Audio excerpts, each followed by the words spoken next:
तरीके से रिवाइज़ किया जा रहा है, जो भी गड़बड़ी हैं उसको दुरुस्त करने के लिए।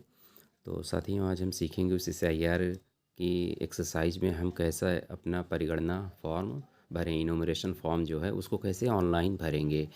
और साथियों, सबसे पहले जान लीजिए, ऑनलाइन फॉर्म वही लोग भर सकते हैं जिनका नाम लेटेस्ट वोटर कार्ड में, लेटेस्ट जो भी वोटर कार्ड 2025 या 2024 का होगा, उसमें नाम आपके आधार में नाम से मैच करना चाहिए, क्योंकि ये आधार से वेरीफाई होता है। तो अगर नाम में मिसमैच होगा तो आधार से वेरिफिकेशन ही नहीं हो पाएगा। तो इसके लिए ये ध्यान रखेंगे आप कि आधार और वोटर कार्ड में नाम सेम होगा, तभी ये प्रोसेस अप्लाई होगा। वरना फिर आपको वो जो BLO फॉर्म लेके आएगा उसको आपको फिल करके सबमिट करना होगा ऑफलाइन।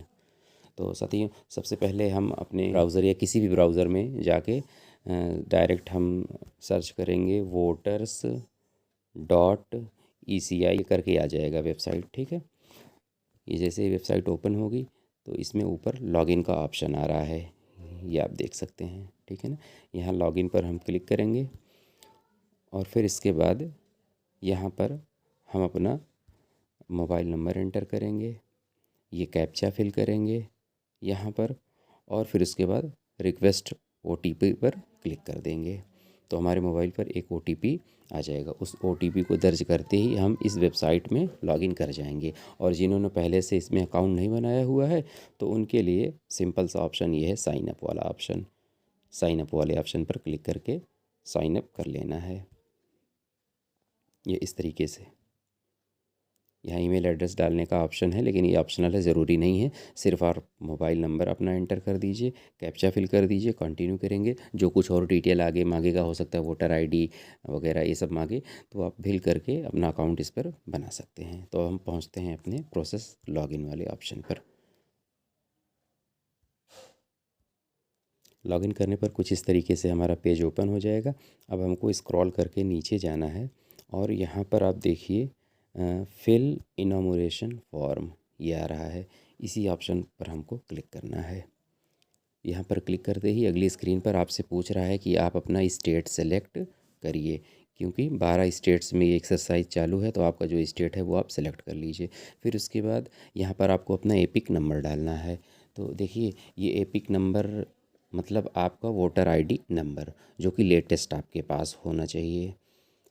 अगर आपके पास जैसे खो गया है वोटर ID, आपके पास नहीं मिल पा रहा है, तो आप अपने BLO से उसकी फ़ोटोकॉपी या उसका सिंपली फ़ोटो क्लिक कर सकते हैं, अपने मोबाइल में सेव कर सकते हैं। तो सारी फैमिली मेम्बर का लेटेस्ट वोटर ID नंबर आ जाएगा और यहाँ से फिर आप SIR की एक्सरसाइज कर पाएंगे। तो अब यहाँ पर सबसे पहले हम अपना एपिक नंबर एंटर करते हैं। सर्च पे क्लिक कर देना है। इस पर क्लिक करते ही देखिए आपकी इन्फॉर्मेशन इस तरीके से यहाँ पर आ जाएगी, जो लेटेस्ट वोटर कार्ड में आपका इन्फॉर्मेशन होगा। और यहाँ देखिए लिखा हुआ है कि please ensure that your name is same as in Aadhaar card. Exactly Aadhaar card जैसा ही होना चाहिए। अगर नहीं है तो फिर आप अपने BLO से कांटेक्ट करके ऑफलाइन इनॉमरेशन फॉर्म भरेंगे। अब यहाँ पर साथियों देखिए नीचे ऑप्शन आ रहा है मोबाइल नंबर का। यहाँ पर मोबाइल नंबर वही एंटर करना है जो कि आपकी वोटर ID से अटैच है। और बहुत सारे लोगों को वोटर ID से नहीं अटैच हुआ होगा, तो उसके लिए कोई घबराने की बात नहीं है। ये नीचे ही देखिए फॉर्मेट का ऑप्शन आ रहा है, यहाँ पर क्लिक करके आप वही सेम प्रोसेस होगा, अपनी वोटर ID आप एंटर करेंगे तो वहाँ पर मोबाइल नंबर एंटर करने का ऑप्शन आ जाएगा। मोबाइल नंबर डालेंगे, OTP आ जाएगा और मोबाइल नंबर आपके वोटर ID के साथ लिंक हो जाएगा। यहाँ पर देखिए मैंने दूसरा मोबाइल नंबर एंटर कर दिया है, तो इस वजह से यहाँ लिख के आ रहा है कि the mobile number is not link with this epic number.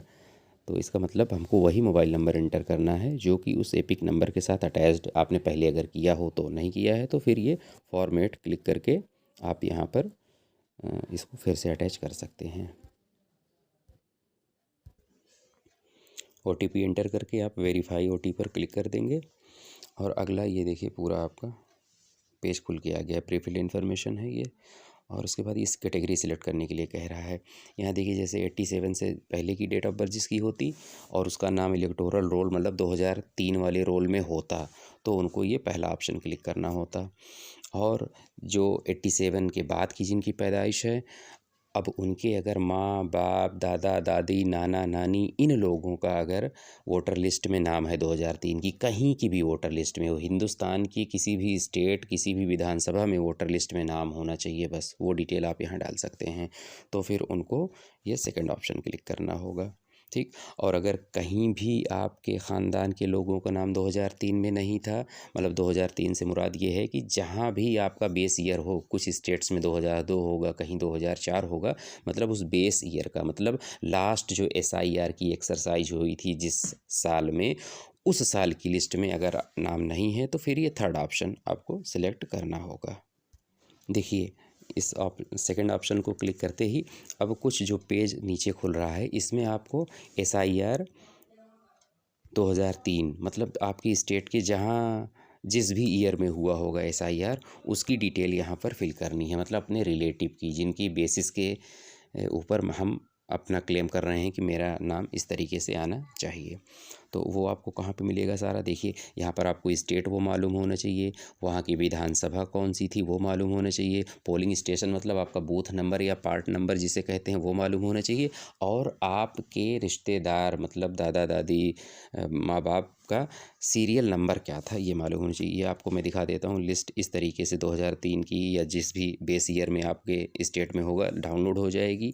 अब यहाँ पर देखिए, यहाँ पर ये सीरियल नंबर है, ठीक है, ये मकान संख्या है, यहाँ पर नाम है, उनके रिलेटिव का नाम मतलब वल्दियत है या जो है पति पत्नी, फिर उसके बाद यहाँ पर वोटर ID क्रमांक है। तो यहाँ से आपको ये सबसे अहम है सीरियल नंबर, ये सीरियल नंबर को बस हमको एंटर करना है। सीरियल नंबर एंटर करते ही वो अपने आप सिस्टम कैप्चर कर लेगा।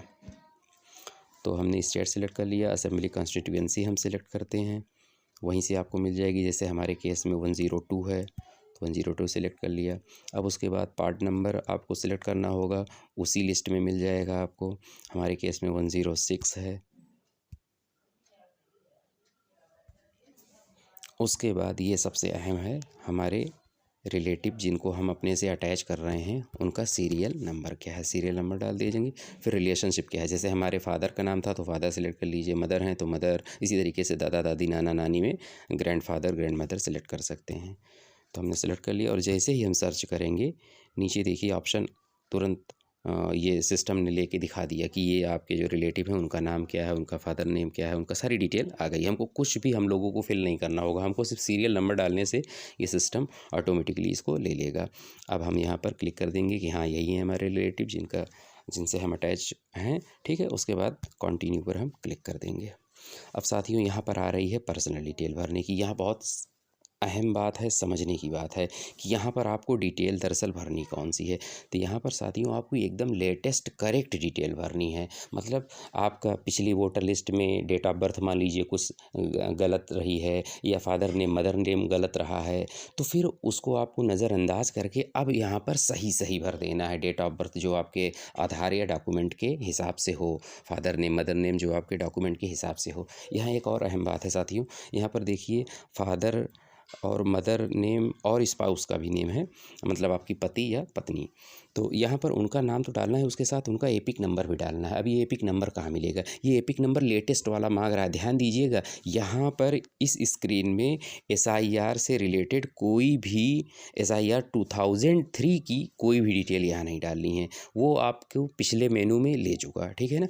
अब यहाँ पर सिर्फ और सिर्फ आपकी लेटेस्ट इन्फॉर्मेशन चाह रहा है। क्यों? क्योंकि अब जो नया आपको वोटर कार्ड बन के मिलेगा ना, नई आपकी जो डिटेल्स आएंगी वोटर लिस्ट में 2026 की, उसमें इस आधार पर हर चीज़ें आ जाएंगी, ठीक। तो इस वजह से यहाँ पर आपसे लेटेस्ट मांग रहा है, तो आपको अपने फादर का, मदर का या इसी तरीके से अपनी पति या पत्नी का लेटेस्ट वोटर कार्ड नंबर मालूम होना चाहिए, ठीक। एपिक नंबर अगर वो नहीं मालूम है, एपिक कार्ड मिस हो गया है, तो इसको आसानी से आप अपने BLO के पास जाके कांटेक्ट करिए, उनके पास लेटेस्ट वाली वोटर लिस्ट मौजूद है। क्योंकि लेटेस्ट वाली वोटर लिस्ट अभी कमीशन की वेबसाइट पर लोड नहीं हो रही है, डाउनलोड नहीं हो रही है, शायद कुछ प्रॉब्लम है, एरर दे रहा है बार बार। तो अगर आ जाएगा तो ठीक है, वरना वेट मत करिए, आप अपने BLO से कांटेक्ट करिए और इनसे लेटेस्ट वाली वोटर लिस्ट से अपने पूरी फैमिली की मेंबर्स का voter ID number, epic number, everything आप पा सकते हैं वहाँ से, ठीक है। तो उसके आधार पर फिर यहाँ भर देंगे। अच्छा, यहाँ पर मैंडेटरी नहीं है, यहाँ देखिए यहाँ पर जैसे आपने अपने फादर नेम यहाँ पर भरा, तो ये जो एपिक है, एपिक नंबर आपका ऑप्शनल है, ये कंपल्सरी नहीं है। इसी तरीके से मदर नेम जब आपने भरा तो यहाँ पर एपिक नंबर ऑप्शनल है। अगर है, मिल जाए आसानी से बीएलओ से मिल के, तो मेरा सजेशन यही रहेगा कि आप ज़रूर से ज़रूर यहाँ पर वो डिटेल डाल दें। नहीं मिलता है तो फिर नाम सिर्फ लिख कर आगे बढ़िए। उसी तरीके से यहाँ पर देखिए जो आधार का कॉलम है, मेरा सजेशन ये रहेगा कि आधार नंबर आप लोग ऑप्शनल है लेकिन डाल दीजिए, इसलिए कि आधार से ही ये वेरीफाई हो रहा है। और वैसे भी कानूनन जुर्म है एक आदमी को 2 आईडी रखना, तो आधार एक आदमी के पास है, एक आईडी वोटर आईडी रखना है उसको, तो वो अटैच कर सकता है और आगे आसानियाँ ही इनसे रहेंगी, इनसे दुश्वारियाँ आपकी कम हो जाएंगी। तो सजेशन ये है कि आधार नंबर आप इसमें अटैच कर दीजिए अपना। यहाँ आधार नंबर, फादर नेम और वोटर एपिक नंबर जैसे ही हम एंटर करके आगे बढ़ेंगे, तुरंत देखिए एपिक नंबर के सामने ग्रीन टिक होके आ गया है। इसका मतलब ये एपिक नंबर अभी वैलिड है और अभी इनका लेटेस्ट में नाम वोटर लिस्ट में है 2025 वाली में। अगर नहीं होगा तो ये नॉट अवेलेबल कह के बता देगा। तो ये ऑप्शनल है, आप चाहे भरें चाहे न भरें। इसी तरीके से मदर नेम और फिर मदर का एपिक नंबर, और आप मर्द हैं तो अपनी औरत का, और औरत हैं तो अपने हस्बैंड का यहाँ पर नाम और एपिक नंबर भर सकते हैं। फिर नीचे आके आपको यहाँ पर प्लेस लिख देना है, जो भी आपका शहर है। और उसके बाद अगले ऑप्शन में देखिए अपलोड फ़ोटो का ऑप्शन आ रहा है, तो यहाँ से आप फ़ोटो को अपलोड कर देंगे। 2 MB से कम होनी चाहिए, उसको अपने हिसाब से आप क्रॉप भी कर सकते हैं। ये फ़ोटो अपलोड हो चुकी है। अब हम नीचे चलते हैं। नीचे देखिए SIR में हमारा नाम नहीं था, जैसे जिस पर्सन का भरा जा रहा है, तो वो कॉलम देखिए पूरा खाली है, सेल्फ वाला, ठीक है। और लेकिन रिलेटिव का देखिए ये कॉलम भर गया है, ऑटोमेटिक अपने आप ले लिया था सीरियल नंबर जब हमने डाला था वोटर का। अब हम नीचे चल के देखते हैं क्या ऑप्शन आ रहा है। अब हमारा फॉर्म लगभग कंप्लीट हो गया है। एक बार आप प्रीव्यू करना चाहें तो कर सकते हैं। प्रीव्यू करके एक बार चेक कर लीजिएगा, देख लीजिएगा सारी डिटेल्स आपकी सही हैं या नहीं, ठीक है ना। इसको स्क्रॉल करके पूरा ऊपर से नीचे तक देख लीजिएगा सब कुछ सही है कि नहीं। अगर सब कुछ सही है तो फिर नीचे ऑप्शन सबमिट का आ रहा है, आप यहाँ पर सबमिट क्लिक कर देंगे। सबमिट पर क्लिक करते ही अगला ऑप्शन अब आधार से वेरिफिकेशन का आएगा, ठीक है। इस स्क्रीन पर हमको यहाँ पर अपना आधार नंबर एंटर करना है और फिर गेट OTP पर क्लिक करके OTP हमारे मोबाइल पे आ जाएगी। इस पर हम यहाँ एंटर करके यहाँ हम अपना प्रोसेस पूरा करेंगे। OTP एंटर करने के बाद हम यहाँ पर सिंपली ये सबमिट का जो बटन है, अब बस इस पर हमको क्लिक कर देना है। सबमिट पर क्लिक करते ही देखिए अभी लिख के आ जाएगा। देखिए इस तरीके से ये आ गया है कि your enumeration form has been submitted successfully. अब आपको एक मैसेज भी आ जाएगा आपके मोबाइल पर। अब आपको जो ऑफलाइन फॉर्म बीएलओ देगा उसको ले लेना है, बीएलओ वाला फॉर्म, ठीक है। और उसको इन्फॉर्म कर देना है कि मैंने ऑनलाइन फॉर्म भर दिया है, इस वजह से मैं इस ऑफलाइन फॉर्म को नहीं भर रहा हूँ, ठीक है। और ये ऑफलाइन फॉर्म भी बीएलओ को वैसे भी अपने ऐप में डेटा एंट्री करनी ही होगी, तो आपने अगर फिल कर दिया है तो बीएलओ का ही काम आसान हो जाएगा। इस तरीके से साथियों अगर आपके पास सारा डेटा है तो बमुश्किल 7 से 8-9 मिनट लगना है आपको एक फॉर्म फिल करने के लिए। आपको फिर से मैं रिवाइज़ कर दूं कि आपके पास क्या क्या होना चाहिए। पहली कंडीशन ये है कि आपका वोटर आईडी में नाम, जो लेटेस्ट वोटर आईडी में नाम है, वो आपके आधार कार्ड से मैच होना चाहिए, क्योंकि ये वेरिफिकेशन होता है। दूसरा साथियों, आपको 2003 की लिस्ट से, मतलब जो भी आपका बेस ईयर है आपके स्टेट में 2002 या 2004 जहाँ भी जैसा है, वहाँ उस सन की लिस्ट में से अपने रिलेटिव, मतलब फादर मदर, दादा दादी, नाना नानी, उनका डिटेल लेना होगा। खास करके विधानसभा संख्या, बूथ संख्या या जिसको पार्ट नंबर भी कहते हैं, और उनका वोटर क्रमांक, क्योंकि हमने देखा था सीरियल नंबर डालते ही तुरंत वो सिस्टम ने ले लिया था। उसके बाद आपके पास लेटेस्ट वोटर लिस्ट जो है उसमें आपका एपिक नंबर क्या है, आपका तो है ही है, आप भर रहे हैं, लेकिन आपके फादर, मदर और स्पाउस 3 चीज़ें, 3 लोगों की डिटेल यहाँ पर माँगा जाएगा, ठीक। तो अगर उनका वोटर कार्ड एपिक नंबर मिल जाए तो अच्छा रहेगा, आप उसमें फ़िल कर दीजिएगा, आसानी होगी पता लगाने में, उसको कंबाइन ग्रुपिंग करने में फैमिली के साथ। और अगर नहीं मिल रहा है तो कोई उसमें दिक्कत नहीं है, मसला नहीं है। फिर आप सिर्फ नाम, फादर नेम, मदर नेम जो भी एकदम सही है अभी के डॉक्यूमेंट के हिसाब से, और स्पाउस नेम मतलब पति पत्नी का नाम, ठीक है, उसको भर के आप फिर अप्लाई कर सकते हैं। तो इस तरीके से ये डॉक्यूमेंट, ये सारी डिटेल आपके पास हो। हाँ, और आपके पास एक आपकी लेटेस्ट फ़ोटो होनी चाहिए। फ़ोटो आप जो है मोबाइल में ही डायरेक्ट क्लिक कर लीजिए, और वो आप गैलरी से ही सीधे आप उसको ले सकते हैं, और वहाँ से आप क्रॉप भी कर सकते हैं। ये ध्यान रहे कि 2 MB से कम होनी चाहिए। अगर 2 MB से कम नहीं हो पा रही है फ़ोटो मोबाइल से क्लिक करने से, तो उसको आप व्हाट्सएप पे किसी को भेज दीजिए और फिर से रीसेंड करा लीजिए, तो वो ऑटोमेटिक साइज़ रिड्यूस हो जाएगी। या साइज़ रिड्यूसर ऐप्स भी तमाम आते हैं, उनसे भी आप अपनी साइज़ को रिड्यूस कर सकते हैं फ़ोटो की। तो इस तरीके से साथियों हम अपना फॉर्म भर सकते हैं SIR का।